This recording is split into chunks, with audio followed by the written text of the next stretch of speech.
Pandian store சீரியல்ல இன்னைய எபிசோட்ல என்ன நடந்திருக்கு அப்படின்னு பார்த்தீங்கன்னா, நம்ம கதிர், ராஜி இவங்க 2 பேரும் அவங்க அப்பாவுக்கு எப்படி பணத்த திருப்பி குடுக்குறது அப்படிங்கிறத பத்தி தான் பேசிக்கிட்டு இருக்கிறாங்க. வேணும்னா வளர்ந்த மனிதர் உங்க அப்பாகிட்டயே பணத்த கேட்டு வாங்கி குடுத்துருவோமா? அப்படின்னு நம்ம கதிர் வந்து சும்மா ஒரு காமெடிக்காக ராஜி கிட்ட கேட்க, "நீ கேட்க வேணாம். நானே போய் கேட்டு எங்க அப்பாகிட்ட காசு வாங்கிட்டு வந்து குடுக்குறேன்" அப்படின்னு சொல்லி பார்க்குறாங்க. "இல்ல, இல்ல. நான் சும்மா ஒரு ஜோக்குக்காக தான் கேட்டேன். எக்காரணத்த கொண்டும் உங்க அப்பா கிட்டலாம் நான் பணம் வாங்க மாட்டேன்" அப்படின்னு கதிர் சொல்லிடுறாப்ல. மறுநாள் காலையில வழக்கம் போல கிரவுண்ட்ல நம்ம ராஜி ரன்னிங் ஓடுறாங்க. ஸோ நம்ம கதிர் வந்து உதவி பண்ணிக்கிட்டு இருக்கிறாப்ல. அப்ப ராஜி எதார்த்தமா தவறி கீழ விழுந்தர்றாங்க. உடனே கதிர் பதறி போயிடுறாப்ல. "என்ன இப்படி சின்னதா தடுக்கி விழுந்ததுக்கே பதறி போற?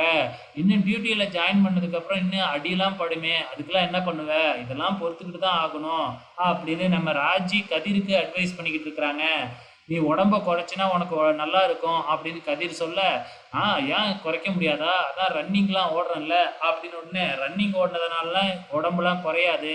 நீ திங்கிற நொறுக்கு தீனிய கம்மி பண்ணினா தான் உடம்பு குறையும்" அப்படின்னு கதிர் அட்வைஸ் பண்ணிக்கிட்டு இருக்கிறாப்புல. இங்க இது நடந்துகிட்டு இருக்கிறப்ப, இங்க தங்கமயிலோட அப்பாவும், அம்மாவும் நேரா இங்க பாண்டியனோட வீட்டுக்கு வந்துடுறாங்க. ஸோ வந்து வந்து பார்த்தீங்கன்னா, உள்ளார வர்றப்ப நம்ம கோமதி பார்த்துட்டு, "இங்க எதுக்கு நீங்க உள்ளார வர்றீங்க?" அப்படின்னு பயங்கரமா சண்டை போட்டு, "முதல்ல வீட்ட விட்டு வெளியில போங்க" அப்படின்னு சண்டை போட்டுக்கிட்டு இருக்கிறாங்க. ஸோ இப்ப எல்லாருமே அங்க வந்துடுறாங்க. சரவணன் மட்டும் அங்க இல்லையாட்டுக்கு. அதே மாதிரி செந்திலும், மீனாவும் இல்ல. நம்ம கதிரும், அ கதிர், ராஜியும் அங்க தான் இருக்கிறாங்க.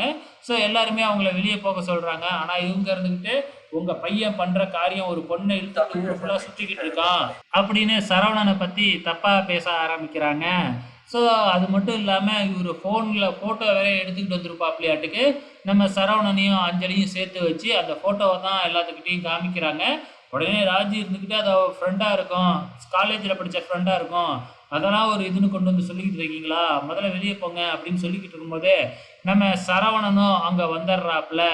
இப்ப இந்த விஷயம் நம்ம தங்கமயிலுக்கு தெரிஞ்சிடுது. தன்னோட தங்கச்சி கிட்ட ஃபோன் பண்ணி கேட்கும்பொழுது, தன்னோட தங்கச்சியும் வந்து பார்த்தீங்கன்னா, இத சொல்லிடுது. உடனே பிரச்சனை ஆயிடக்கூடாது அப்படின்னு தங்கமயிலும் கிளம்பி இங்க வராங்க. ஸோ நாளைக்கு என்ன நடக்கும் அப்படிங்கிறத பொறுத்திருந்து பார்க்கலாம்.